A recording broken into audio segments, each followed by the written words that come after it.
नमस्कार, मैं हूं लाल चंद्र सिंह। हमारे खास कार्यक्रम पूरा सच में आप सभी का बहुत बहुत स्वागत है। खबरों की दुनिया में पूरा सच बहुत जरूरी होता है, क्योंकि झूठ से भी खतरनाक होता है अधूरा सच, और उसी तरह खतरनाक होती है अधूरी खबर भी। इसीलिए हर खबर का पूरा सच हम आपको बताएंगे, वो भी तथ्यों, तर्कों और सबूतों के साथ। तो आइए बिना देरी किए देखते हैं पूरा सच।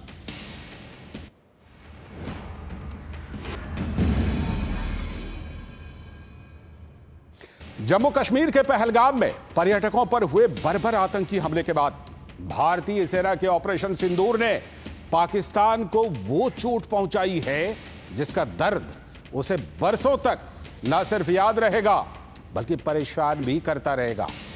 पाकिस्तान बार बार कश्मीर का राग अलापता है और उस पर बातचीत की पेशकश कर रहा है, लेकिन भारत यह साफ कर चुका है कि अब बात होगी तो सिर्फ पाकिस्तानी कब्जे वाले कश्मीर यानी पीओके पर ही होगी। पाकिस्तान को पीओके खाली करना ही होगा, क्योंकि वहां पर पाकिस्तान ने अवैध रूप से कब्जा जमा रखा है। और अब रक्षा मंत्री राजनाथ सिंह ने पीओके यानी पाकिस्तान अधिकृत कश्मीर को लेकर जो बयान दिया है, उससे सुनकर तो पाकिस्तान तिलमिला उठेगा। रक्षा मंत्री राजनाथ सिंह ने कहा कि भारत हमेशा से ही दिलों को जोड़ने की बात करता है और वो दिन दूर नहीं है जब हमारा ही अंग पीओके स्वयं लौट कर कहेगा कि मैं भारत ही हूं और मैं वापस आ गया हूं। उन्होंने कहा कि वहां के ज्यादातर लोग भारत के साथ एक जुड़ाव महसूस करते हैं, लेकिन कुछ हैं जिन्हें भटकाया गया है और जल्द ही भारत की मुख्य धारा में वो वापस लौटेंगे। तो आज पूरा सच में हम आपको बताएंगे कि आखिर रक्षा मंत्री राजनाथ सिंह के इस बयान के क्या हैं मायने, और साथ ही आपको बताएंगे कि आखिर क्या हो सकता है भारत का पीओके प्लान। इसके अलावा आज पूरा सच में हम आपको दिखाएंगे पाकिस्तानी कब्जे वाले कश्मीर से आई बगावत की तस्वीरें, और बताएंगे कि आखिर क्यों पीओके में लोग पाकिस्तान से आजादी मांग रहे हैं। आखिर वहां के लोग क्यों चाहते हैं कि पीओके बन जाए भारत का हिस्सा। तो देखते हैं पूरा सच पूरे विस्तार के साथ। तो रक्षा मंत्री राजनाथ सिंह आज सीआईआई यानी भारतीय उद्योग परिसंघ के वार्षिक शिखर सम्मेलन के उद्घाटन समारोह को संबोधित कर रहे थे। इस दौरान उन्होंने कहा कि पीओके में रहने वाले हमारे भाइयों की हालत कुछ ऐसी ही है जैसी वीर योद्धा महाराणा प्रताप के छोटे भाई शक्ति सिंह की थी। राजनाथ सिंह ने कहा कि भारत हमेशा ही दिलों को जोड़ने की बात करता है और हमें विश्वास है कि प्रेम, एकता और सत्य के मार्ग पर चलकर वो दिन दूर नहीं जब हमारा ही अंग पीओके खुद लौट कर कहेगा मैं भारत ही हूं और मैं वापस आया हूं। तो पहले आप सुनिए रक्षा मंत्री राजनाथ सिंह का वो बयान, और फिर हम आपको बताएंगे उनके इस बयान के मायने। पीओके में रहने वाले हमारे इन भाइयों की स्थिति कुछ ऐसी ही है जैसे वीर योद्धा महाराणा प्रताप के छोटे भाई शक्ति सिंह की थी। छोटे भाई शक्ति सिंह के अलग हो जाने पर भी बड़े भाई महाराणा प्रताप का विश्वास अपने छोटे भाई के प्रति बना रहता है, और वह बड़े विश्वास के साथ कहते हैं कि तब कुपंथ को छोड़ सुपथ पर स्वयं चला आएगा, मेरा ही भाई है मुझसे दूर कहां जाएगा। भारत हमेशा ही दिलों को जोड़ने की बात करता है और हमें विश्वास है कि प्रेम, एकता और सत्य के मार्ग पर चलकर वह दिन दूर नहीं जब हमारा ही अंग पीओके स्वयं लौटकर कहेगा मैं भारत हूं, भारत ही हूं, मैं वापस आऊंगा और वापस आया हूं। पीओके की भारत से एकजुटता इस देश की सांस्कृतिक, सामाजिक और आर्थिक समृद्धि पर निर्भर करती है। पाक ऑक्युपाइड कश्मीर के लोग वो हमारे अपने हैं, हमारे परिवार के हिस्सा हैं।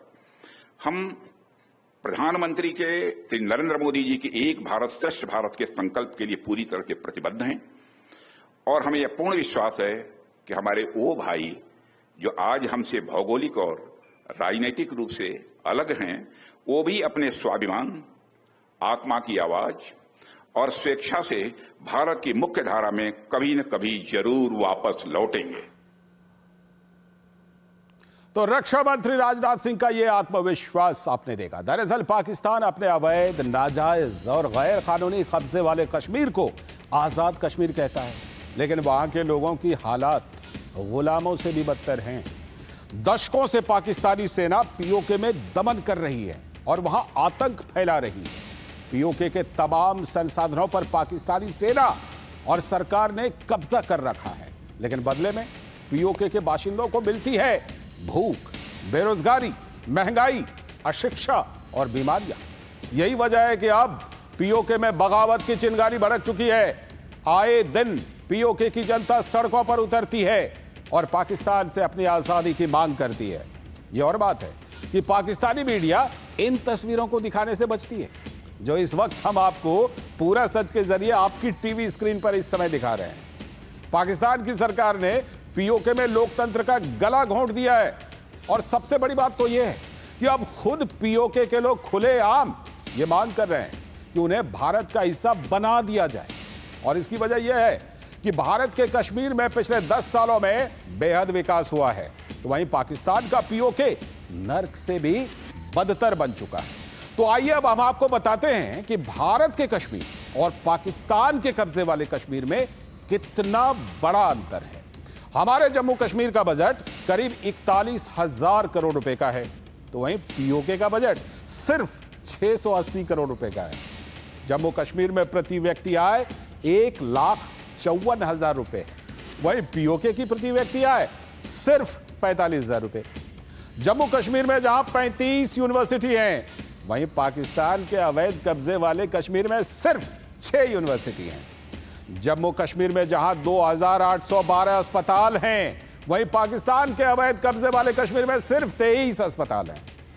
हमारे जम्मू कश्मीर में बिजली का रेट सिर्फ 4 रुपए के आसपास है और पीओके में लोगों को 60 रुपए प्रति यूनिट की दर से बिजली मिलती है, जबकि पीओके पूरे पाकिस्तान के लिए बड़ी मात्रा में बिजली का उत्पादन करता है, लेकिन वो बिजली जाती कहां है? पंजाब के लिए, सिंध के लिए, पाकिस्तान के पंजाब के लिए, पाकिस्तान के सिंध के लिए और पूरे पाकिस्तान के लिए। इसीलिए रक्षा मंत्री राजनाथ सिंह ने यह भी कहा कि पीओके की भारत से एकजुटता इस देश की सांस्कृतिक, सामाजिक और आर्थिक समृद्धि पर निर्भर है।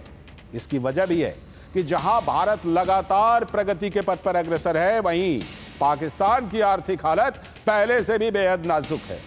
उसके पास ना तो सोना है, ना ही मजबूत विदेशी मुद्रा भंडार। इसके अलावा भारी कर्ज, बढ़ती महंगाई और राजनीतिक अस्थिरता ने उसकी अर्थव्यवस्था को कंगाल बना दिया है। आइए कुछ आंकड़ों के जरिए जानते हैं कि पाकिस्तान की इकोनॉमी का पूरा सच क्या है। इस समय पाकिस्तान का राजकोषीय घाटा 7.4% तक पहुंच गया है, जो उसकी आर्थिक सेहत के लिए बेहद चिंताजनक है। अक्टूबर 2024 तक पाकिस्तान सरकार का कुल कर्ज बढ़कर रिकॉर्ड 70.36 लाख करोड़ पाकिस्तानी रुपए हो चुका है। इसका मतलब यह है कि हर पाकिस्तानी नागरिक पर औसतन 2.34 लाख पाकिस्तानी रुपए का कर्ज है। पाकिस्तान को अगले 4 सालों में $100 बिलियन यानी करीब 8.4 लाख करोड़ रुपए का विदेशी कर्ज चुकाना है। वहीं जुलाई 2025 तक पाकिस्तान को विदेशी कर्ज और ब्याज मिलाकर $30.35 बिलियन यानी कि करीब 2.56 लाख करोड़ रुपए चुकाने हैं। सरकार की आय का एक बड़ा हिस्सा ब्याज के भुगतान में चला जाता है।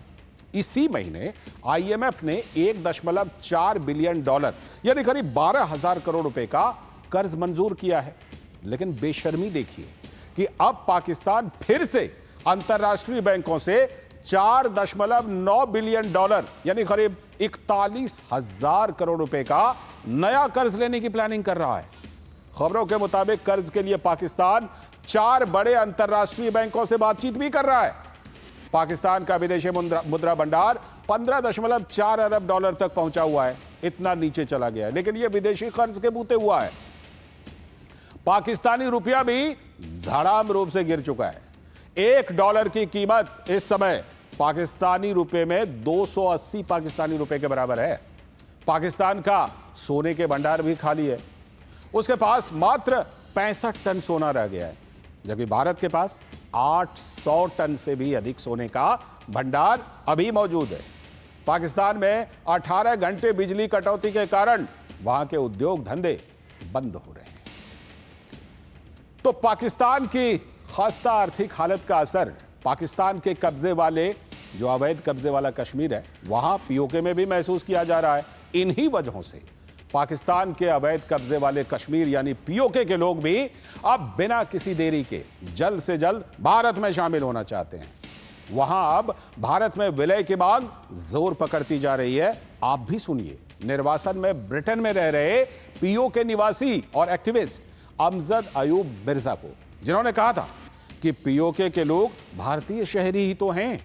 उन्होंने यह बयान तब दिया था जब पीएम मोदी तीसरी बार प्रधानमंत्री बने थे। लेकिन उनका यह बयान बताता है कि रक्षा मंत्री राजनाथ सिंह ने जो कहा वो कितना सच है।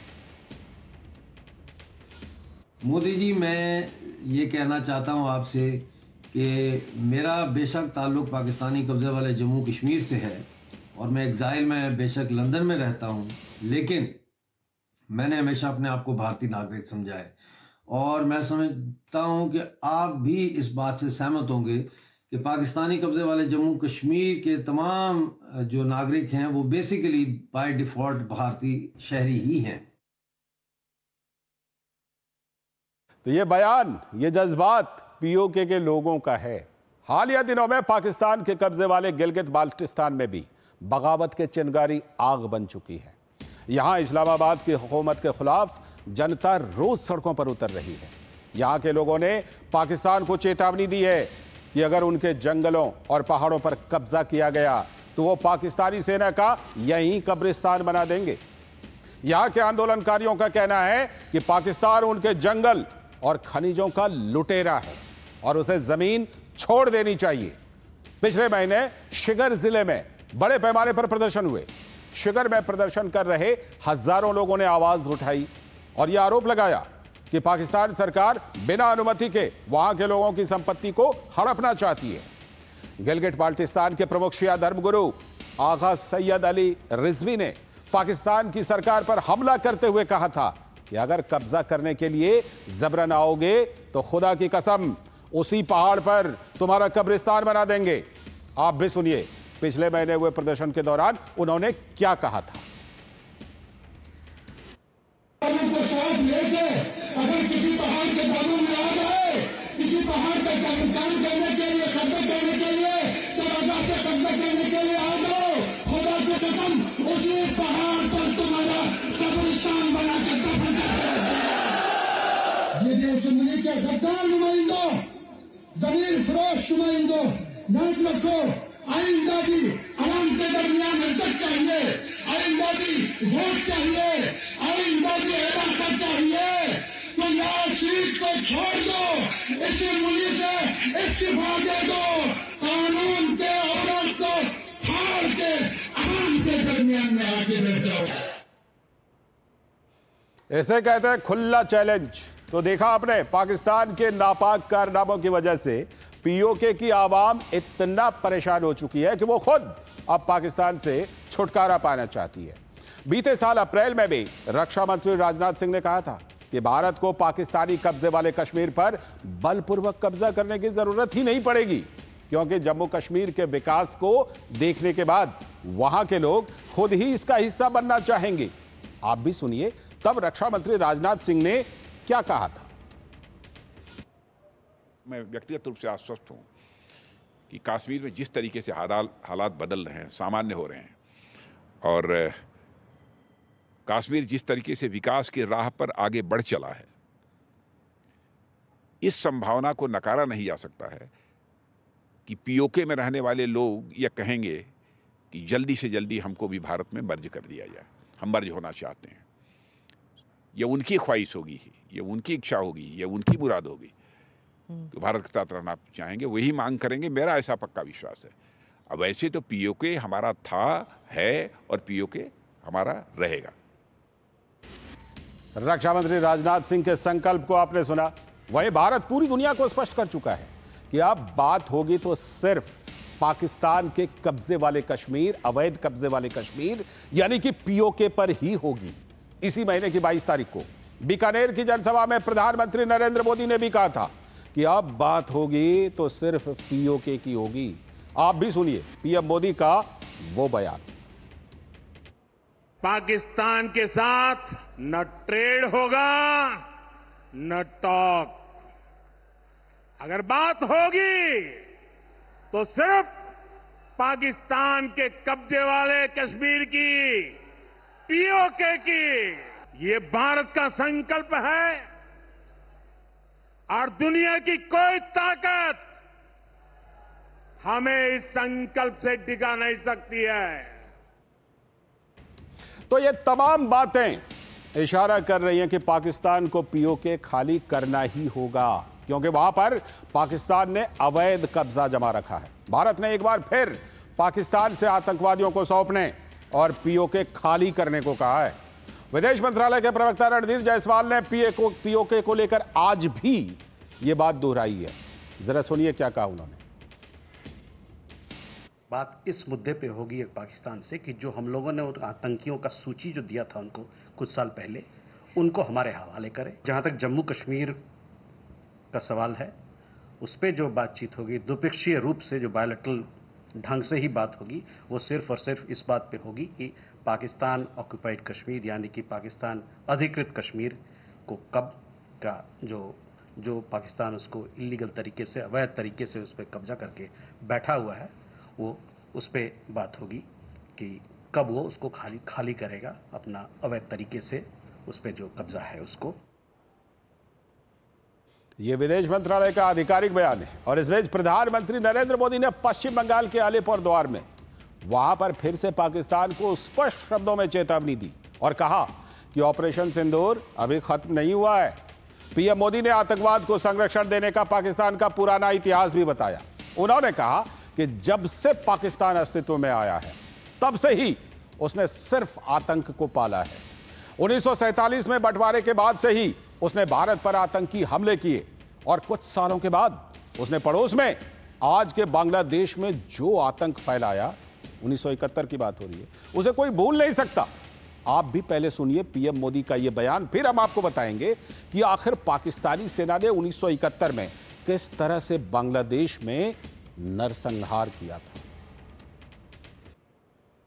1947 में बंटवारे के बाद से ही उसने भारत पर आतंकी हमला किया।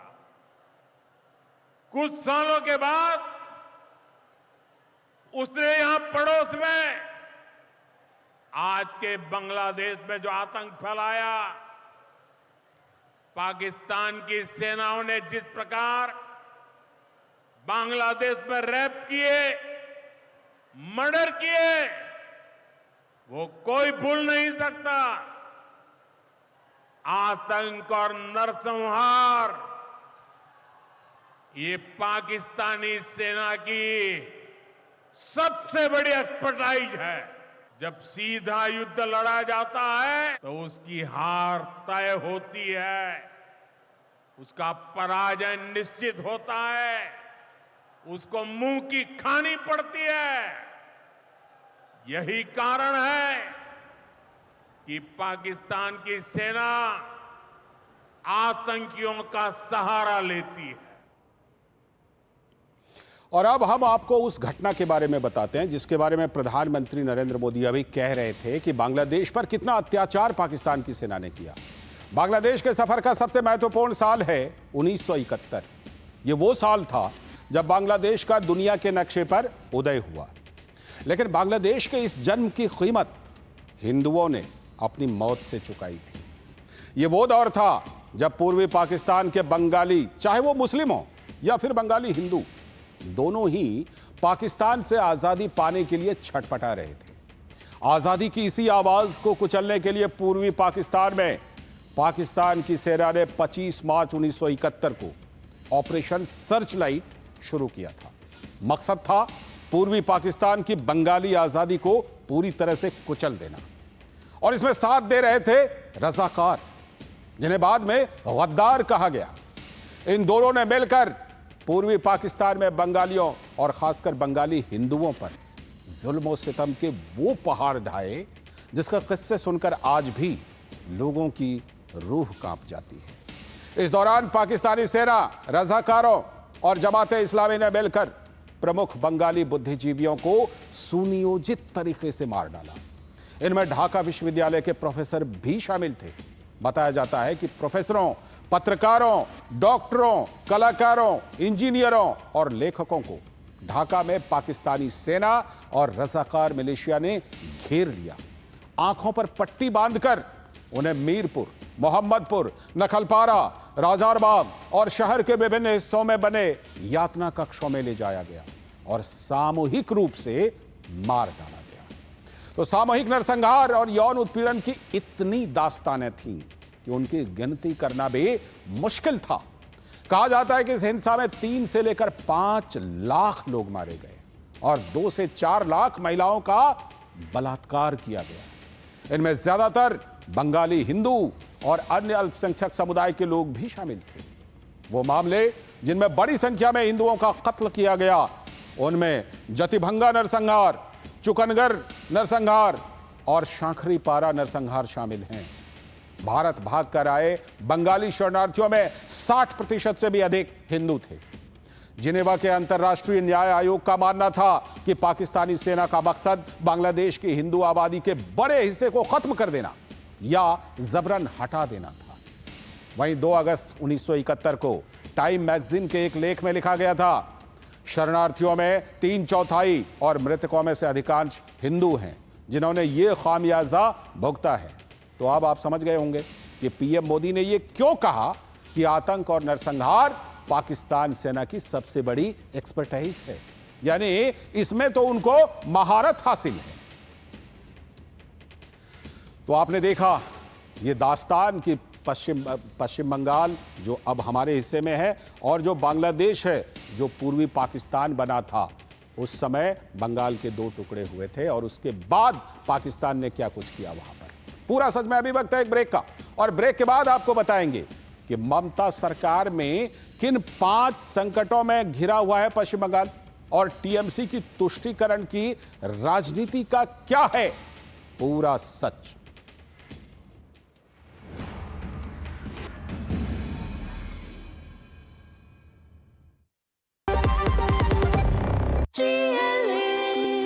जो लक्ष्य चुना था समझ आने लगा है।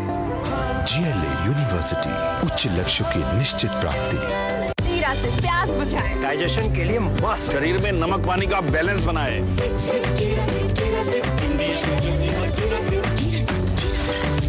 मध्य प्रदेश में स्वयं सहायता समूह की आदिवासी बहनों से मिलना हुआ। जितने समूह थे उन्होंने कहा अब तो हमारी पहचान है, हम लखपति दीदी हैं। अपनी उड़ान है भर रही है, बादलों तक उड़ चुकी, मुश्किल सफर था तय किया, नाकामियों से लड़ चुकी, नए भारत की नारी है। यशस्वी प्रधानमंत्री श्री नरेंद्र मोदी जी के मार्गदर्शन में मध्य प्रदेश के मुख्यमंत्री डॉक्टर मोहन यादव के नेतृत्व में स्व सहायता समूहों के माध्यम से मध्य प्रदेश की महिलाएं आत्मनिर्भर और स्वावलंबी बन रही हैं। अब हम मजबूर नहीं, अब आप मजदूर नहीं, हम मालिक बने हैं। नए भारत की नारी है, नए भारत की नारी। क्या जीवन पाया बहनों ने हमारे यहाँ, तो ये मातृ संस्कृति के आधार पर इस देश की पहचान है, प्रदेश की पहचान है। लोक माता देवी अहिल्याबाई महिला सशक्तिकरण महासम्मेलन 31 मई 2025 भोपाल। जब धरती चीर कर निकलता है लोहे का पत्थर और मिलता है मोंगिया के जोश से, फिर तपता है, पिघलता है और बनता है फौलाद। अब होता है सरिया सारी खूबियों के साथ। मोंगिया स्टील, मजबूत देश का मजबूत सरिया। अंकल जी सबको लाख रुपए की एडवाइस देते हैं। देख भैया अंडा, लाख रुपए की एडवाइस दे रहा हूँ। होम इंश्योरेंस नहीं तो घर प्रवेश नहीं। ओए आग लग जावे, चोरी हो जाए तो नुकसान इंश्योरेंस कवर करेगा ना यार। बात तो सही कर रहा है यार। आज तो डुग्गू ने करोड़ों की एडवाइस दे दी। अच्छा किया इंश्योरेंस लिया। टाइम पे खा लेना और प्लीज बाइक धीरे चलाना जी। और ये तुम्हारी सेफ्टी के लिए। अरे एक बात तो रह गई। LIC? ये हमारी सेफ्टी के लिए। दिल की सुनो। LIC चुनो। LIC हर पल आपके साथ। शादी का किचन महके जहां, गोल्डी किचन किंग मसाले हो वहां। गोल्डी लाई है फ्रेश लॉक टेक्नोलॉजी जो रखे मसालों को हर समय फ्रेश।